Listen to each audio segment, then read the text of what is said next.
नमस्कार मित्रों, मैं निशा आप सबका अपने YouTube चैनल में हार्दिक स्वागत करती हूँ। तो चलिए मित्रों, आज हम लोग आत्मकथा देखते हैं। आत्मकथा जैसे कि इससे पहले स्त्री आत्मकथा और दलित आत्मकथा को हम लोगों ने देखा है, और आज देखते हैं हिंदी की सर्वप्रथम प्राचीनतम आत्मकथा। तो देखते हैं, पहला है अर्धकथानक। अर्धकथानक का समय क्या है? तो अर्धकथानक का समय 1641 ईस्वी है, और इसके लेखक जो हैं वो बनारसी दास जैन हैं। इसका भाषा ब्रजभाषा पद्य है। इसमें पद जो हैं वो 675 है। इसके संपादनकर्ता नाथूराम प्रेमी है। तो एक बार देखते हैं अर्धकथानक। अर्धकथानक का समय जो है वो 1641 ईस्वी है। इसके लेखक बनारसी दास जैन हैं। भाषा ब्रजभाषा पद्य है, और पद जो हैं 675 है, और संपादनकर्ता नाथूराम प्रेमी है। आगे देखते हैं हिंदी की प्रथम प्रसिद्ध आत्मकथा। हिंदी की प्रथम प्रसिद्ध आत्मकथा कौन है? तो मेरी आत्मकहानी। क्या है? मेरी आत्मकहानी। इसका समय 1941 है। अगर पूछा जाए कि हिंदी की सर्वप्रथम प्राचीनतम आत्मकथा में अर्धकथानक का समय तो 1641 है, और लेकिन हिंदी की प्रसिद्ध आत्मकथा पूछा जाए मेरी कहानी, मेरी आत्मकहानी जो है उसका समय 1941 है। इसके लेखक बाबू श्याम सुंदर दास हैं। नोट देखिए, इनको आधुनिक हिंदी साहित्य का प्रथम आत्मकथा लेखक माना जाता है। इनको आधुनिक हिंदी साहित्य का प्रथम आत्मकथा लेखक माना जाता है। गद्य विधा में आत्मकथा लिखने की परंपरा का सूत्रपात किसने किया है? तो गद्य विधा में आत्मकथा लिखने का सूत्रपात जो किए हैं वो भारतेंदु हरिश्चंद्र ने किए हैं। कुछ आप बीती कुछ जग बीती। कुछ आप बीती कुछ जग बीती 1876 का है। तो देखिए दोस्तों, 1876 इसका समय है, लेकिन ये कुछ आप बीती कुछ जग बीती ये अपूर्ण है। ये आत्मकथा कैसा है? तो अपूर्ण आत्मकथा है, और इसके लेखक जो हैं वो भारतेंदु हरिश्चंद्र हैं। कुछ आप बीती कुछ जग बीती किसका है? तो भारतेंदु हरिश्चंद्र का है, और इसका समय 1876 है, लेकिन यह अपूर्ण है। आगे देखते हैं हिंदी साहित्य की सर्वप्रथम परिपूर्ण आत्मकथा। हिंदी साहित्य की सर्वप्रथम परिपूर्ण आत्मकथा कौन सा है? तो कल्याण मार्ग का पथिक है। कल्याण मार्ग का पथिक, और इसके जो लेखक हैं स्वामी श्रद्धानंद हैं। आगे देखते हैं हिंदी की प्रथम महिला आत्मकथा लेखिका कौन है? हिंदी की प्रथम महिला आत्मकथा लेखिका कौन है? तो जानकी देवी बजाज है, और उनका है मेरी जीवन यात्रा। उनका आत्मकथा क्या है? कि मेरी जीवन यात्रा। हिंदी के प्रथम महिला आत्मकथा लेखिका जो है वो जानकी देवी बजाज हैं, और उनका आत्मकथा है मेरी जीवन यात्रा।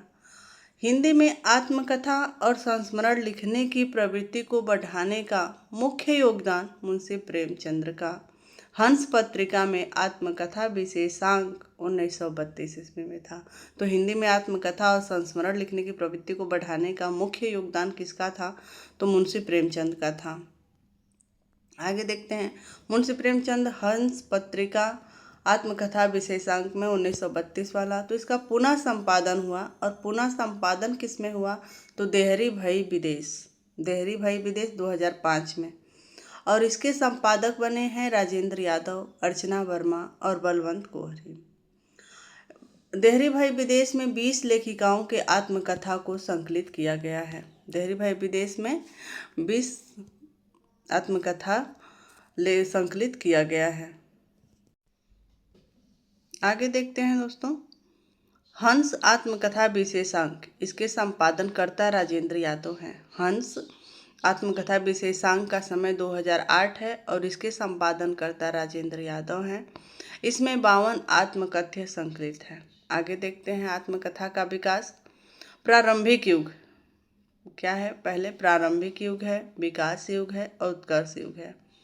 आत्मकथा का विकास 3 युगों में हुआ है: प्रारंभिक युग, विकास युग, उत्कर्ष युग। प्रारंभ से 1927 ईस्वी तक आरंभिक युग चला। विकास युग में 1928 से 1946 ईस्वी तक, और उत्कर्ष युग में 1947 ईस्वी से अब तक। तो चलिए आज हम लोग प्रारंभिक युग देखते हैं। प्रारंभिक युग का समय क्या था? 1873 से 1927।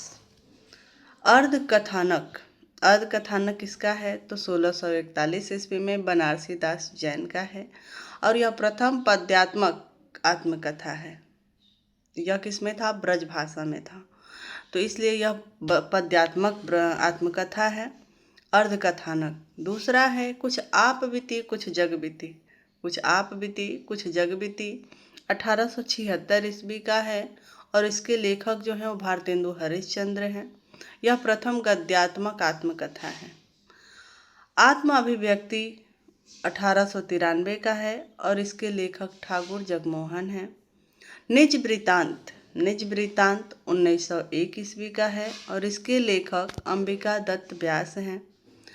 मुझमें देव जीवन का विकास, मुझमें देव जीवन का विकास 1910 ईस्वी का है और इसके लेखक सत्यानंद अग्निहोत्री हैं। फिजी में मेरे 21 वर्ष, कौन है? तो फिजी में मेरे 21 वर्ष कौन कहते हैं?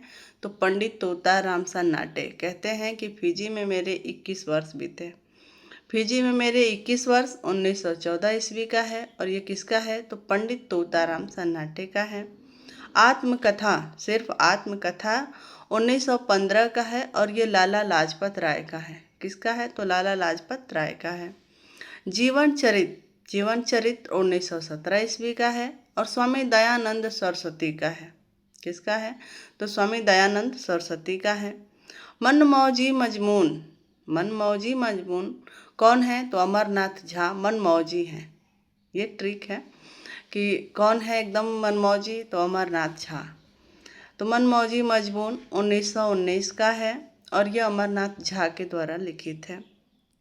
आप बीती, कुछ आप बीती कुछ जग बीती, तो वो तो भारतेंदु हरिश्चंद्र जी थे और वो अपूर्ण था। लेकिन सिर्फ आप बीती अगर आ जाए तो आप बीती का समय अगर पूछा जाए तो 1921 ईस्वी है और इसके लेखक जो हैं वो भाई परमानंद हैं।